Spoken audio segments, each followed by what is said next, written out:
कहते हैं कि बदला एक ऐसी डिश है जिसे ठंडा परोसना चाहिए। लेकिन क्या हो अगर उस डिश को 20 साल तक नफरत की आंच पर पकाया जाए? तो चलिए आज एक ऐसी ही कहानी की परतें खोलते हैं जहां प्यार, धोखा और काला जादू मिलकर एक ऐसी तबाही लाते हैं जिसकी कोई कल्पना भी नहीं कर सकता। ये सिर्फ शब्द नहीं है, ये इस पूरी कहानी का सार है और एक चेतावनी भी कि बदले का रास्ता बाहर से भले ही कितना सही लगे, कितना लुभावना लगे, लेकिन अंदर से ये एक ऐसे अंधेरे कुएं की तरफ ले जाता है जहां से वापसी मुमकिन नहीं होती। तो चलिए इसी चेतावनी के साथ इस कहानी में उतरते हैं। हर बड़ी तबाही की जड़ें कहीं ना कहीं अतीत में होती हैं और हमारी कहानी की जड़ें तो 20 साल पुरानी हैं, जो धोखे और टूटे पे दिल की जहरीली जमीन में पनपी थीं। चलिए वक्त में पीछे चलते हैं और देखते हैं कि नफरत का ये बीज आखिर बोया कब गया था। कहानी की शुरुआत होती है एक बहुत ही आम सी मुलाकात से, है ना। कुसुम का बेटा आरव अपनी कॉलेज की दोस्त नेहा को घर लेकर आता है। किसने सोचा होगा कि एक मामूली सी मुलाकात उस भयानक जाल का पहला धागा बनेगी जिसे कुसुम 20 साल से अपने मन में बुन रही थी। और बस यहीं पे सब कुछ बदल जाता है। जरा इस बातचीत को देखिए, कितने आम से सवाल हैं और जवाब, वो जवाब जो कुसुम की पूरी दुनिया हिला देते हैं। नेहा सिन्हा, पिता का नाम विवेक सिन्हा, गांव चंद्रपुर, और मां रिया सिन्हा। हर एक जवाब के साथ कुसुम के अंदर 20 साल से दबी नफरत की आग भड़क उठती है। उसे समझ आ जाता है कि उसका बदला अब खुद चलकर उसके दरवाजे पे आ चुका है। तो सवाल ये है कि आखिर इतनी नफरत आई कहां से? ये टाइमलाइन हमें सब कुछ बताती है। गांव का प्यार, कुसुम और विवेक, फिर धोखा। विवेक शहर जाता है, रिया से शादी कर लेता है और कुसुम को जैसे भूल ही जाता है।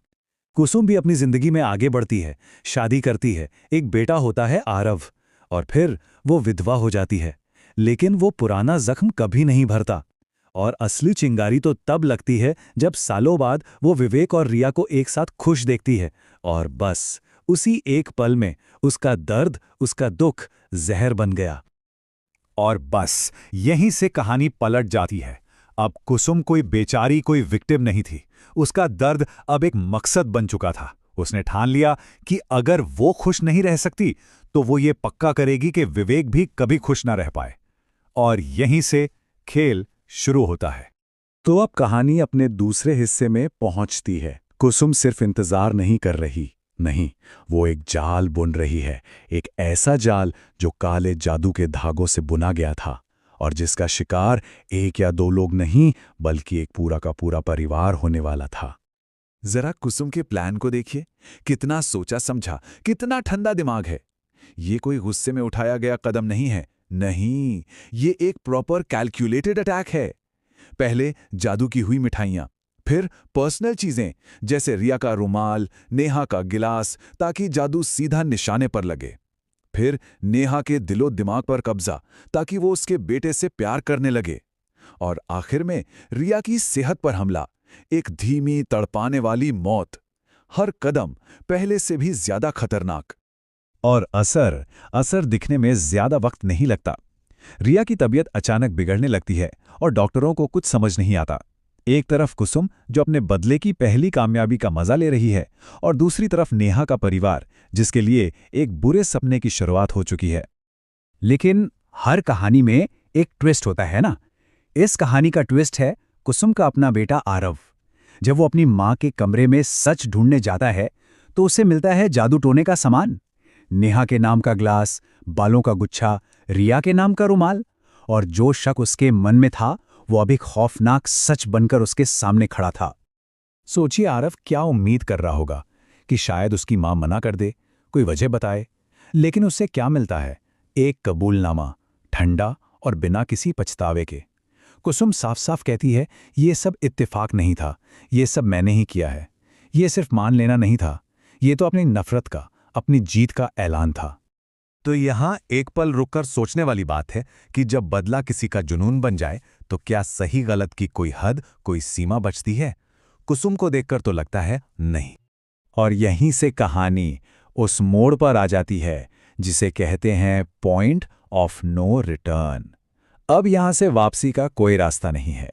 बदले की ये आग अब सब कुछ जलाकर राख करने वाली थी। पहला डोमिनो गिरता है। रिया की मौत हो जाती है। कुसुम के प्लान का पहला शिकार पूरा हो चुका है और इसके साथ ही कहानी अब एक ऐसी ट्रेजेडी बन चुकी है जहां से लौटना नामुमकिन है। आरव अपनी मां के आगे गिड़गिड़ाता है इस पागलपन को रोकने के लिए, लेकिन कुसुम पर कोई असर नहीं होता। वो अपनी ही औलाद को, जो सही गलत की आखिरी आवाज थी, उसे कमरे में बंद कर देती है। रास्ता साफ है। अब निशाना है नेहा। और फिर आता है आखिरी दाव। नेहा बेचारी आरव को ढूंढती हुई आती है और कुसुम एक प्यारी सी मुस्कान के साथ उसे खाना परोसती है। इस मेहमान नवाजी के पीछे छिपा था मौत का सामान, खाने में मिला था जहर। दूसरा डोमिनो भी गिर गया। नेहा की भी मौत हो जाती है। तो क्या कुसुम का बदला पूरा हो गया? क्या वो जीत गई? शायद। लेकिन सवाल यह है कि ऐसी जीत की कीमत क्या होती है? अब हम कहानी के आखिरी हिस्से में हैं, जहां बदले का हिसाब किताब होता है, जहां पता चलता है कि असली कीमत क्या चुकानी पड़ी। बस एक इंसान। पूरी दुनिया में कुसुम के लिए बस एक ही इंसान मायने रखता था, उसका अपना बेटा आरव। और फिर आखिरी डोमिनो गिरता है, लेकिन ये वाला कुसुम ने नहीं गिराया। ये उसके कर्मों का फल था। अपनी मां के किए पापों का बोझ और अपने प्यार को खोने का गम आरव बर्दाश्त नहीं कर पाया। उसने अपनी जान ले ली। और देखें बदले की विडंबना। हाँ, कुसुम कामयाब हुई। उसने विवेक की दुनिया तो उजाड़ दी, लेकिन इस आग में उसकी अपनी दुनिया जलकर राख हो गई। उसने अपने दुश्मन को बर्बाद किया, पर खुद पूरी तरह तबाह हो गई। तो आखिर में कुसुम को क्या मिला? कुछ नहीं। उसका दिमागी संतुलन बिगड़ गया। वो बस एक जीती जागती लाश बनकर रह गई, जो अपनी रसोई में उन लोगों के लिए मिठाइयां बनाती रहती है जिन्हें वो खुद मार चुकी है। अपने ही बनाए जाल में वो हमेशा के लिए कैद हो गई। तो आखिर में ये कहानी हमें एक सीधी और सच्ची बात बताती है। चाहे आप इसे काला जादू कहें या सिर्फ नफरत और बदले की आग, ये बर्बादी का ही रास्ता है और इस रास्ते पर चलने वाला कोई भी कभी नहीं जीतता। ये आग सबको जलाती है, शिकार को भी और शिकारी को भी।